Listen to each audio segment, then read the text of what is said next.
அனைவருக்கும் வணக்கங்க. ஆரோக்கியமே பேரானந்தம். ஆரோக்கியம் ஹெர்பல்ஸோட முதல் ப்ராடக்ட் இன்றைக்கி பார்க்க போகிறோம். மூலிகை கஸ்தூரி மஞ்சள். மஞ்சள் என்றாலே பெண்கள், பெண்கள் என்றாலே அழகு. அப்படி மஞ்சளுக்கும் பெண்களுக்கும் சம்மந்தம்னு பார்த்தோன்னா, பெண்கள் ஏஜ் அட்டன் பண்ணோன்னே அவளுக்கு குளிக்க வைப்பாங்க. அந்த தண்ணியில் பன்னீரோ இல்லை வாசனை திரவியங்கள், ஜவ்வாது, அத்தர் அந்த மாதிரி அதெல்லாம் கலக்க மாட்டாங்க.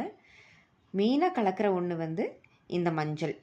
ஏன் அப்படின்னா, இயற்கையாகவே கிருமி நாசினி, அது எல்லாருக்குமே தெரியும். அதுக்கப்புறமா அந்த பொண்ணு மஞ்சள் தேய்ச்சி குளிக்கலாம் இனிமேல் அப்படிங்கிறது ஒன்று. அது புனிதமானவளாக அந்த பொண்ணு மாறிட்டா அப்படிங்கிறது ஒன்று. அந்த ஏஜ் அட்டன் பண்ணங்காட்டி வந்த ஒரு தோஷம், அதை நிவர்த்தி பண்ணுறதுக்காகவும் மஞ்சள் கலந்த தண்ணீரில் குளிக்க வைக்கிறாங்க. இயற்கையாகவே நம்மளோட பாரம்பரியத்தில் பார்த்தோம்னா மஞ்சளும் பெண்களுமாக தான் இருப்பாங்க. அப்படியே பெண்கள் மஞ்சள் தேய்ச்சி குளித்து பார்க்குறதுக்கே அவ்வளோ ஒரு அழகாகவும் ஆரோக்கியமாகவும் ஆனந்தமாகவும் வாழ்ந்துட்டு வந்தாங்க. நம்மளோட காலங்களில் அப்படியே அந்த மஞ்சள் பயன்பாடுகள்லாம் குறைஞ்சிருச்சு. பொதுவாகவே ஒரு மஞ்சள் தேய்ச்சி குளிச்சிருந்தா அந்த பொண்ணை பார்த்தாலே என்ன சொல்லுவாங்கன்னா, பார்க்குறதுக்கே லக்ஷ்மி மாதிரி இருக்கா அப்படின்ட்டு, லக்ஷ்மீகரமாக இருக்கா அப்படின்னு சொல்லுவாங்க. சரி, அவள் பார்க்குறதுக்கு மட்டும்தான் அப்படி லக்ஷ்மீகரமாக இருக்கா அப்படிங்கிறது இல்லை. இந்த மஞ்சளை நம்ம யூஸ் பண்ணும்போது அவளுடைய குணாதிசயங்கள் கூட மாறுதாமா. எப்படி அப்படின்னா, அவள் கருணையாகவும் அன்பாகவும் அறிவில் சிறந்தவளாகவும் மாறுறாளாமா. அப்போ அவளுடைய கேரக்டரும் மாறுது, அவளுடைய முகமும் மாறுது. மஞ்சள்லாம் மங்களகரமாக. எவ்வளோ ஒரு அற்புதமான ஒரு மூலிகை இது. நம்மக்கிட்ட இருக்கிற நெகட்டிவிட்டி எல்லாத்தையும் அழித்து நம்மளுக்கு பாசிட்டிவிட்டியை கொடுக்கக்கூடிய ஒன்றில் மஞ்சள் ரொம்ப முக்கியமான ஒன்று.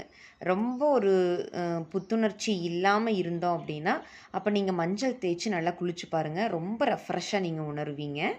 கண்டிப்பாக ரொம்ப சேடாக இருக்கிறவங்க அவங்க கண்டிப்பாக 21 டேஸ் நீங்கள் ஃபாலோ பண்ணி பாருங்கள். இந்த மாதிரி மஞ்சள் தேய்ச்சி குளித்து 21 நாள் தொடர்ந்து குளிச்சு பாருங்கள். அப்போ கண்டிப்பாக உங்களுக்குள்ள ஒரு நல்ல விதமான ஒரு மாற்றம் வந்திருக்கும். அந்த மாற்றம் என்ன அப்படிங்கிறத கமெண்ட்ஸ் பண்ணுங்கள் மறக்காமல். நம்ம உடம்புல இருக்கிற டெட் செல்ஸ் எல்லாமே தோள்களில் தான் படிஞ்சிருக்கும். அப்போ நம்ம இந்த மாதிரி மஞ்சள் தேய்ச்சி குளிக்கும்போது அந்த டெட் செல்ஸ் எல்லாமே அழிஞ்சு உடலும் முகமும் பார்க்குறக்கு பளிச்சுன்னு ஒரு பொலிவாக இருக்கும்.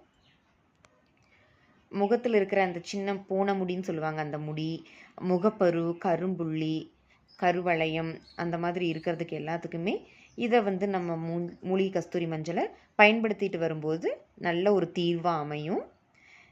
மூலிகை கஸ்தூரி மஞ்சளில் நாங்கள் என்ன மூலிகை எக்ஸ்ட்ரா ஆட் பண்ணியிருக்கோம் அப்படின்னா, வேப்பிலை, அது கூட வசம்பு, துளசி, வெட்டிவேர், இந்த நாலுமே ரொம்ப ஒரு வசீகரம் தன்மை கொடுக்கக்கூடியது. நம்மளோட முகத்துக்கு ஒரு பாசிட்டிவிட்டி எனர்ஜி கொடுக்கக்கூடியது, முகப்பொழிவும் தரக்கூடியது.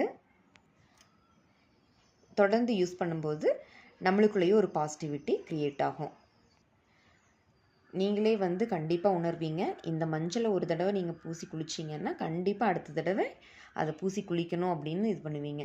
அந்த மாதிரி இயற்கையான மூலிகைகள் கொண்டு தயாரிக்கிறங்காட்டி வாசனையாகவும் இருக்கும், ரொம்ப முகத்துக்கும் உடலுக்கும் பொலிவாகவும் இருக்கும். அதே மாதிரி இதை ஃபேஸ் பேக்காகவும் போடலாம். ஒரு 10 மினிட்ஸுக்கு எப்படி எப்படின்னா, பாலில் இல்லை ரோஸ் வாட்டரில் இல்லை பாலாடை அந்த மாதிரி ஏதாவது ஒரு இதில் ஒரு ஸ்பூன் மிக்ஸ் பண்ணி நல்லா ஃபேஸ் பேக் மாதிரி ஒரு 10 மினிட்ஸ் போட்டுட்டு அப்புறம் வாஷ் பண்ணிக்கலாம். அப்போது நல்ல ரிசல்ட் இருக்கும். அதே மாதிரி ரொம்ப சாஃப்ட் ஸ்கின்னாக இருக்குது, இந்த மஞ்சள் பட்டாலே எரியுது, அந்த மாதிரிலாம் இருக்கிறவங்களுக்கு என்ன பண்ணலான்னா, ஆலிவேரா ஜெல்லில் கலந்து அவங்க யூஸ் பண்ணலாம். ஃபேஸ் பேக் மாதிரி போடலாம், அதுவும் நல்ல ரிசல்ட் தரும். உங்கள் ஆரோக்கியம் இயற்கையின் கையில். நன்றி. வாழ்க வளமுடன், வாழ்க ஆரோக்கியமுடன்.